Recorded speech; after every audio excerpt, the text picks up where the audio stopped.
You think you know what a saint looks like. You're picturing a halo, a gentle smile, maybe a quiet garden. Forget that. The man we call the father of all monks was not a gardener.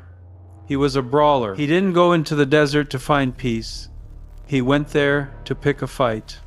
This is the story of Saint Anthony of the Desert. And in the 3rd century, he walked away from civilization, walked into the most hostile environment on earth, and declared war on the devil himself. What followed wasn't a series of polite metaphors or spiritual vague booking. It was a 20-year cage match. Physical beatings, psychological torture, hallucinations so vivid they could leave bruises. He went looking for God, but he found a legion of demons waiting for him. This is the true, terrifying story of the first demon slayer. To understand why a man would do this, you have to understand what he gave up. Anthony wasn't some starving peasant.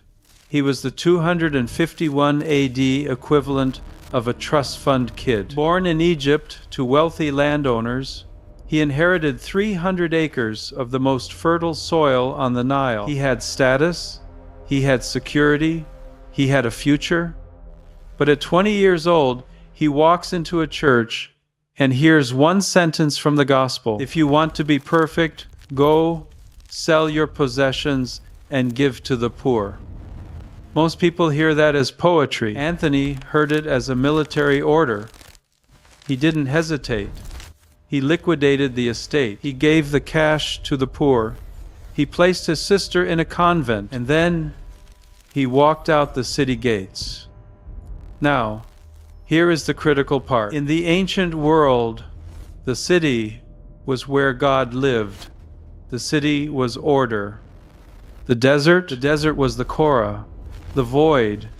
It was widely believed to be the literal dwelling place of demons. It was enemy territory.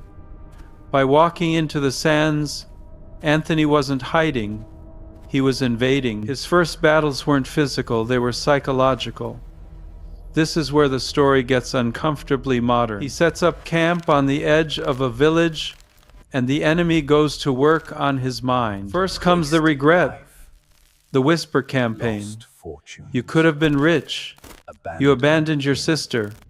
You're wasting your life. When that didn't break him, the tactic shifted. The Desert Fathers called it Asadia, the noonday demon. It's a crushing, suffocating boredom, a listlessness that makes your bones ache. It's the voice that asks, what is the point? It's a depression so heavy, it feels like gravity has doubled. Anthony fought this with a brutal routine of sleep deprivation and fasting, turning his body into a fortress of discipline. So the devil stopped whispering and started screaming. Realizing he needed to escalate the conflict, Anthony did something insane. He left the village outskirts and moved into a necropolis, a city of the dead. He found an abandoned tomb, crawled inside, and had a friend lock the door. This is where the history becomes a horror movie. According to his biographer, Saint Athanasius, the demons stopped playing mind games and got physical. One night, they breached the tomb. This wasn't a vision, this was an assault.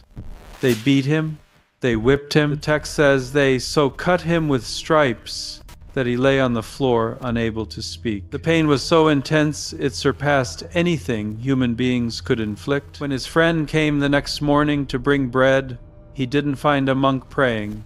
He found a body. Anthony was unconscious, beaten to a pulp, looking for all the world like a corpse. The friend drags him back to the village church. The villagers gather around, mourning him as dead. But in the middle of the night, Anthony wakes up. He's in agony. He can't stand. But he calls to his friend. He doesn't ask for a doctor. He doesn't ask for water. He says, "Carry me back." He demands to be taken back to the same tomb, the same darkness, the same beatings. He is thrown back inside and the door is sealed. Lying on the cold stone, unable to lift his head, Anthony shouts into the blackness. He taunts them. "Here am I. Anthony, I do not run from your blows. Even if you inflict more, nothing shall separate me from the love of Christ. That defiance triggered an explosion. The four walls of the tomb seemed to crack open. Athanasius writes that the room was suddenly flooded with a nightmarish zoo. Demons poured in, taking the forms of the things humans fear most: lions, bears, leopards, bulls, serpents, scorpions. The noise was deafening, roaring, hissing, crashing. The bull tried to gore him. The lion tried to maul him. The snakes slithered over his broken body. It was a sensory overload of terror designed to shatter his mind. But Anthony starts laughing. Through the pain, he mocks them. He looks at this terrifying display and sees weakness. He wheezes out, "If you had any real power, one of you would be enough. But you are so weak, you have to try to scare me with numbers." He calls them imitators. He calls them pathetic. He realized something in that tomb that would change Christianity forever. Evil is loud, but it is hollow. It has no power over a will that refuses to break. And then, the climax, just as the terror reached its peak, the roof of the tomb tore open. A beam of light shot down, vaporizing the shadows. The demons vanished. The pain in Anthony's body evaporated instantly. The walls knit themselves back together. Anthony took a deep breath, looked up into the light, and asked the question we all would have asked. Where were you? Why didn't you stop this at the beginning? And a voice answered him, Anthony, I was right here. I waited to see you fight, and because you did not surrender, I will make your name known everywhere.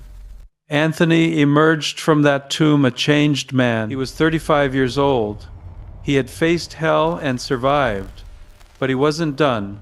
He went deeper. He found an abandoned Roman fortress on a mountain and locked himself inside for 20 years. 20 years. People would hike up the mountain and stand outside the walls. They didn't hear prayers. They heard the sounds of a riot. Screams, thumping, the clash of weapons. They thought he was being murdered. But then they would hear Anthony singing over the noise. He had turned the fortress into an arena, and he was winning every single day. When he finally unlocked the door and stepped out after 2 decades, his friends expected to see a broken old man. Instead, they saw a man in his prime. He hadn't aged. He wasn't skinny or weak. He was calm. He was glowing with a kind of dangerous sanity. He had mastered the self so completely that the world could no longer touch him. He spent the rest of his life, and he lived to be 105, teaching others how to fight. When Greek philosophers came to mock his lack of education, he healed the possessed in front of them and asked, "What is better, your arguments or this power?" When emperors wrote him letters, he didn't care. He told his monks, "Do not be impressed. The King of Kings has spoken to us." Anthony's life is a violent, beautiful reminder. It tells us that the spiritual life isn't just about finding peace. It's about conquering the chaos. It's about realizing that the monsters, whether they are in a tomb in Egypt or inside your own head, feed on your fear. Anthony didn't defeat the demons because he was magic. He defeated them because he refused to be afraid of them. He proved that a single human soul, armed with faith and grit, is heavier than all of hell combined. The next time you feel like you're fighting a losing battle, remember the man in the tomb. Remember that the light didn't come when he asked for it. It came when he refused to quit.